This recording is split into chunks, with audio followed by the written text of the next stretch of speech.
ये है talks news network और आप देख रहे हैं पॉलिटॉक्स, राजनीति का कच्चा चिट्ठा। आम चुनाव के आखिरी चरण में 19 मई को बिहार की 8 सीटों के लिए वोटिंग होगी। इन सीटों में से महज एक नालंदा सीट पर जेडीयू का कब्जा है। 5 सीटें सासाराम, पटना साहिब, पाटलिपुत्र, आरा और बक्सर बीजेपी के खाते में है, जबकि एक सीट पर रालोसपा और एक निर्दलीय का कब्जा है। यानी कि 7वें चरण का चुनाव बीजेपी के लिए काफी अहम है।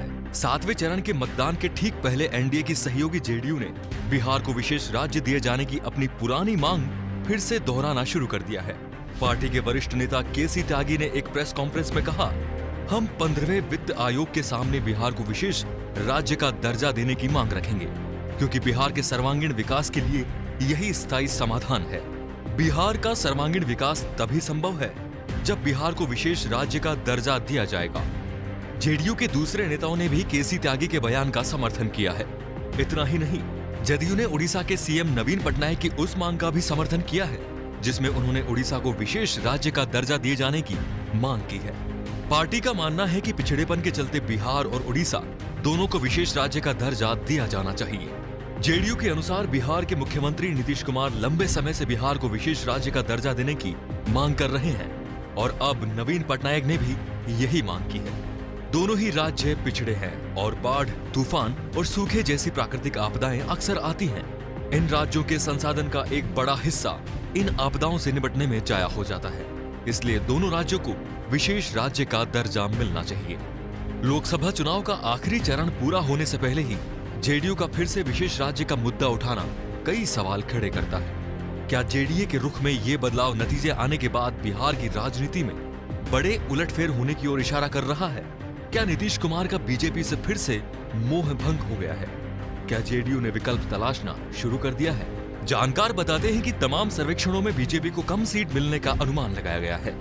अगर ऐसा होता है तो बीजेपी को अन्य सहयोगी दलों की जरूरत पड़ेगी। इतना ही नहीं, अभी जो पार्टियां उनके साथ हैं, संभव है कि बीजेपी को कम सीट आने की सूरत में उसे छोड़कर दूसरे खेमे में चली जाए। इसलिए बीजेपी को मौजूदा सहयोगियों का साथ भी चाहिए होगा।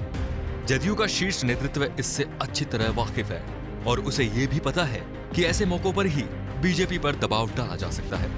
7वें चरण के चुनाव से ठीक पहले विशेष राज्य का दर्जा देने से घिसे राग को फिर से अलाप कर जेडीयू बीजेपी नेतृत्व को दबाव में रखने की कयावत कर रही है। केसी त्यागी के बयान से पहले जदयू एमएलसी गुलाम रसूल बलियावी भी एक बयान देकर सियासी अटकलों को हवा दे चुके हैं। आपको बता दें कि बलियावी ने पिछले दिनों नीतीश कुमार को प्रधानमंत्री पद का चेहरा घोषित करने की मांग की थी। इस चर्चा के बीच ये काबिले गौर है कि चुनाव प्रचार के दौरान नीतीश कुमार एनडीए सरकार और प्रधानमंत्री नरेंद्र मोदी के कामकाज की जगह अपनी उपलब्धियां गिना रहे हैं। ऐसा इसलिए है ताकि बाद में जेडीयू को अच्छी सीट मिलने की सूरत में बीजेपी ये न जता सके कि उसके चलते जेडीयू ने ज्यादा सीटें जीती। बिहार में जेडीयू ही नहीं, लोक जनशक्ति पार्टी एलजेपी के तेवर भी बदलने लगे हैं। हाल ही में पार्टी के सांसद और रामविलास पासवान के पुत्र चिराग पासवान ने कहा कि बीजेपी को राम मंदिर की जगह विकास के मुद्दे पर फोकस करना चाहिए।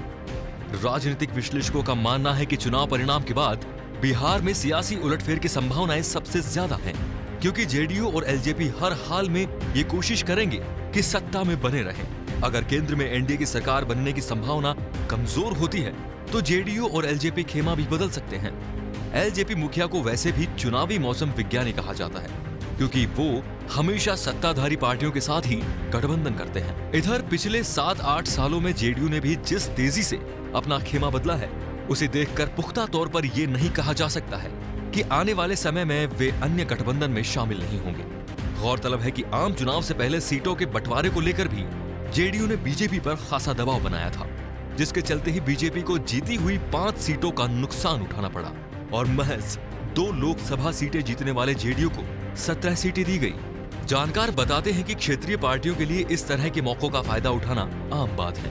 पूर्व में भी ये पार्टियां अपनी सहूलियत के हिसाब से खेमा बदलती रही हैं। इसलिए इस बार भी ऐसा ही कुछ हो तो कोई आश्चर्य नहीं होगा। जेडीयू के बयान को लेकर विपक्षी पार्टियों ने एनडीए पर हमला शुरू कर दिया है। पूर्व उप मुख्यमंत्री तेजस्वी यादव लगातार कह रहे हैं कि चुनाव के बाद नीतीश कुमार एनडीए को छोड़ सकते हैं। पॉलिटॉक्स के लिए पटना से उमेश कुमार राय की रिपोर्ट। ये है टॉक्स न्यूज नेटवर्क और आप देख रहे हैं पॉलिटॉक्स, राजनीति का कच्चा चिट्ठा।